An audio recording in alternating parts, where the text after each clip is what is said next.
কাশ্যপ আজি নচতে আহিবলগীয়া হৈছে ইয়াত প্ৰায় 7 বছৰ দিনে তাই আহমেদাবাদত আছিলে তাৰ পাছত যিটো ঘটনা হৈছে এইটো আচলতে নাৰকীয় বুলি ক'ব লাগিব কি ক'ব আপুনি এই শিৱালী কাশ্যপ ছোৱালীজনী এজনী মেধা ছোৱালী আছিলে তাইক আমি দেউতাক মাকৰ অৱস্থাটো ইমান ভাল নাছিলে সেইকাৰণে আমি লাগি মেলি পঢ়ুৱাইছিলোঁ তাইৰ পৰা দেউতাক মাকে বহুত আশা কৰিছিলে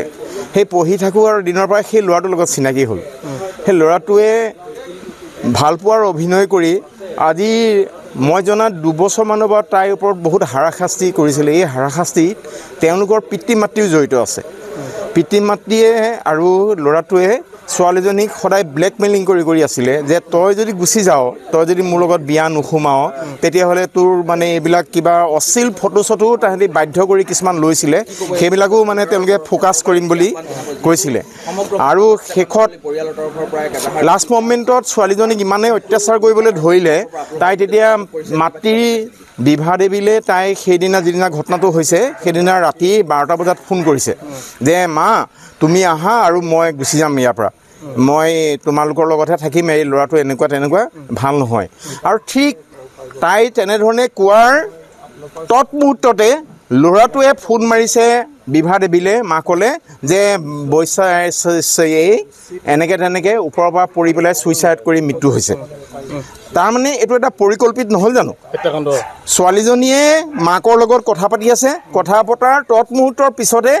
ল'ৰাটোৱে ফোন মাৰিছে যে এনেকৈ তেনেকৈ তাই ছুইচাইড কৰিলে মাত্ৰ 20 মিনিটৰ ব্যৱধানত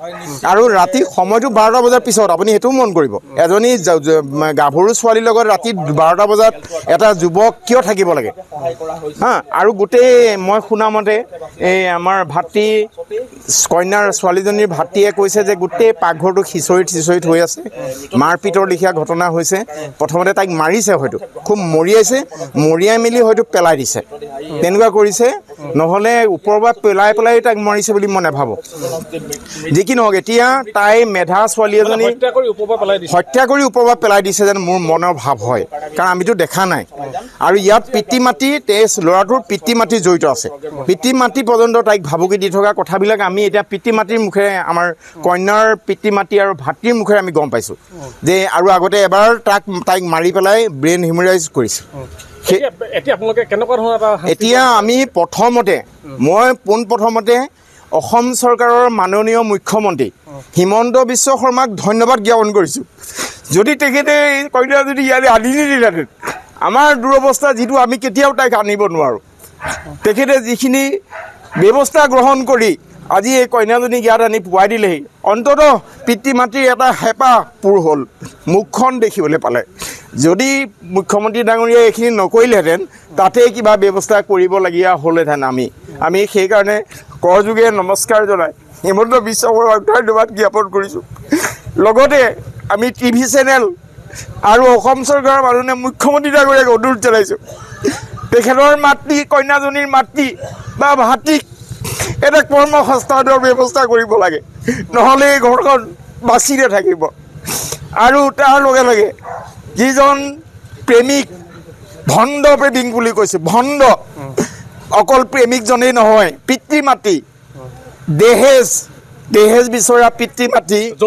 যৌতুক বিচৰা পিতৃ মাতৃ টকাহে অকল চিনি পায় অসমৰ সংস্কৃতি চিনি নাপায় অসমীয়াৰ ল'ৰা ছোৱালী আমাৰ মানুহৰ প্ৰেম তেওঁলোকে বুজি নাপায় আৱেগ অনুভূতি তেওঁলোকে বুজি নাপায় কঠোৰৰ পৰা কঠোৰতম শাস্তি দিব লাগে আৰু এইটো মাৰ্ডাৰ হৈছে আৰু যদি মাননীয় মুখ্যমন্ত্ৰী ডাঙৰীয়াই যদি এইটো বিহিত ব্যৱস্থা গ্ৰহণৰ কাৰণে পদক্ষেপ নলয় কিন্তু এইটো কেছটো ফুচফাচ হৈ যাব তেওঁলোকৰ বহুত টকা থকা ল'ৰা বহুত টকা আছে তেওঁলোকে টকাৰ জোৰত হাৰি যাব গতিকে মই আপোনালোকৰ চেনেলৰ যোগেদি মাননীয় মুখ্যমন্ত্ৰী অসম চৰকাৰক মই কৰযোগে অনুৰোধ জনাইছোঁ মই ভিনিয়েক হিচাপে ছোৱালীজনীৰ মই অনুৰোধ জনাইছোঁ যে এই পৰিয়ালটোক কঠোৰৰ পৰা কঠোৰ শাস্তি দিব লাগে বৰ্তমান ল'ৰাজনক গ্ৰেপ্তাৰ কৰিছে অকল ল'ৰাজনকহে গ্ৰেপ্তাৰ কৰিছে পিতৃ মাতৃক গ্ৰেপ্তাৰ কৰা নাই কিন্তু আমি জনাত ঘটনাটোত পিতৃ মাতৃ জড়িত আছে 100% জড়িত আছে তাত এজাহাৰ দিয়া হৈছে তাত এজাহাৰ আমাৰ ল'ৰাটোৱে আমাৰ ভাতৃয়ে দিছিলে দিওঁতে প্ৰথমতে এফআইআৰ এখন ল'বলৈ ইচ্ছা কৰা নাছিলে কিন্তু হয়তো মাননীয় মুখ্যমন্ত্ৰী ডাঙৰীয়াৰ কিবা পদক্ষেপৰ কাৰণেহে তেওঁলোকে সেই এজাহাৰখন শেষ মুহূৰ্তত লৈছে আৰু লাষ্টত যেনিবা ৰেছপণ্ডটো ভাল কৰিছে যিহেতু তেওঁলোকে চিল টিল মাৰি চহী কৰি যিখন এজাহাৰ লৈছিলে সেইখন আমাৰ ভাতৃ আমাৰ ৰবিক মানে ফটো লৈ পেলাই ফটো মানে হোৱাটছআপ ফটো লৈ পেলাই আহিবলৈ কৈছে যে এইখন আপুনি জেৰক্স উলিয়াই ল'বগৈ সেইটো যেনিবা আমি অকণমান শান্তি পাইছোঁ মনত অকণমান শান্তি পাইছোঁ প্ৰথমতেতো সেইখন ল'বলৈকে ইচ্ছা কৰা নাছিলে ন্যায়টো পাব লাগিব ন্যায়টো পাব লাগিব আৰু লগতে আপোনালোকক সকলোকে অনুৰোধ জনাইছোঁ এইটো আপোনাৰ কন্যা নশ্বৰ দে আহি পাইছেহি কি ক'ব এই মুহূৰ্তত মই দুখত ভাগি পৰিছোঁ একো ক'ব পৰা নাই মই এতিয়া ক'বলৈ মোৰ ধৈৰ্যও নাই কিন্তু মই চৰকাৰক আপোনালোকৰ চেনেলৰ যোগেদি মই এটাই আহ্বান কৰিব বিচাৰিছোঁ ইয়াৰ যেন উচিত বিচাৰ কৰি দিয়ে মই চৰকাৰৰ ওচৰত এইটাই প্ৰাৰ্থনা কৰিছোঁ মই আপোনালোকৰ চেনেলৰ যোগেদি যিজন কালপিত যিজন তেখেতৰ প্ৰেমিক বুলি আমি যিহেতু অভিহিত কৰিছোঁ চেনেলৰ জৰিয়তে তেখেতে কেনেধৰণৰ শাস্তি পোৱাটো বিচাৰে আপুনি তেখেতে উচিত আইনৰ যিটো ব্যৱস্থা আছে সেই আইনৰ ব্যৱস্থাৰ যোগেদি যিটো শাস্তি পাব লাগে সেইটো অতি সোনকালে যেন পায় সেইটোৱে বিচাৰোঁ আজি যিহেতু আপোনাৰ কন্যা আহি পাইছেহি নশ্বৰ দেহ আহি পাইছেহি এতিয়া কেনেধৰণে তেখেতৰ শেষকৃত্য সম্পন্ন কৰিব আপোনাৰ আমি প্ৰথমতে আমাৰ যিখিনি বৈদিক কৰ্ম আছে ৰীতি নীতিৰে হেৰি কৰি তাৰপিছত আমাৰ থকা বালিঘাটৰ থকা শ্মশানলৈ লৈ যোৱা হ'ব তাতে সৎকাৰ কৰা হ'ব সেইখিনি আচলতে প্ৰকৃততে আপোনালোকতো ন্যায়টো পাব লাগিব এইটো চৰকাৰেতো কৰিব লাগিব কিবা চৰকাৰেতো কৰিবলৈকে মই আহ্বান জনাইছোঁ আপোনালোকৰ চেনেলৰ যোগেদি এটা মই প্ৰাৰ্থনা কৰিছোঁ যেন চৰকাৰৰ ওচৰত যাতে মোৰ ছোৱালীজনীয়ে উচিত শিক্ষা পায়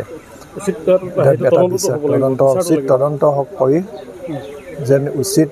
শিক্ষা এটা দিয়ে বিচাৰ কৰে তাৰ কাৰণে মই চৰকাৰৰ ওচৰত বিশেষভাৱে বৰ্তমান কেনেধৰণৰ ব্যৱস্থা গ্ৰহণ কৰিছে এতিয়া